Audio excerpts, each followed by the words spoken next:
Hi hello welcome to Bharat sports Telugu. Retirement ప్రకటించిన team India wicket keeper, batter Dinesh Karthik coach అవతారం ఎత్తనున్నాడు. IPL franchise Royal Challengers Bengaluru RCB men's జట్టుకు batting coach గా ఎంపికయ్యాడు. అంతేకాదు ఆర్సీబీ మెంటార్ కూడా బాధ్యతలు చేపట్టనున్నాడు. ఈ విషయాన్ని ఆర్సీబీ ఫ్రాంచైజీ తన ఎక్స్ వేదికగా తెలిపింది. ఐపీఎల్ 2025లో దినేష్ కార్తీక్ కొత్త విధుల్లో చేరతాడని ఆర్సీబీ పేర్కొంది. ఐపీఎల్ 2024లో ఆర్సీబీ తరపున ఆడిన డీకే సీజన్ అనంతరం రిటైర్మెంట్ ఇచ్చిన విషయం తెలిసిందే. ఈ ఏడాదే ఐపీఎల్ దినేష్ కార్తీక్ రిటైర్మెంట్ ప్రకటించాడు.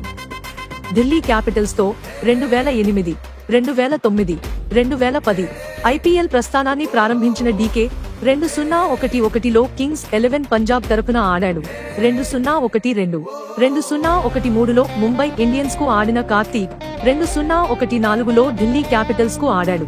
2015లో ఆర్సీబీ, 2016, 2017లో గుజరాత్ లయన్స్, 2018, 2019, 2020, 2021లలో కేకేఆర్ తరపున ఆడాడు.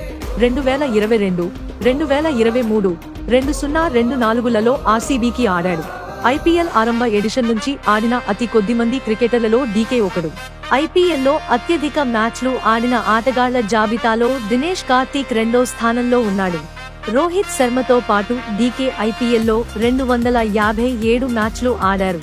ఇప్పటివరకు జరిగిన 17 ఎడిషన్లలో పాల్గొన్న కార్తీక్ కేవలం 2 మ్యాచ్లను మాత్రమే మిస్ అయ్యాడు. డీకే తన ఐపీఎల్ కెరీర్లో 257 మ్యాచ్లు ఆడి 4842 పరుగులు చేశాడు. ఇందులో 22 హాఫ్ సెంచరీలు ఉన్నాయి. కార్తీక్ 145 క్యాచ్లు, 37 స్టంపింగ్లు చేశాడు. ఇలాంటి స్పోర్ట్స్ అప్డేట్స్ కోసం like, share and subscribe to Bharat sports Telugu.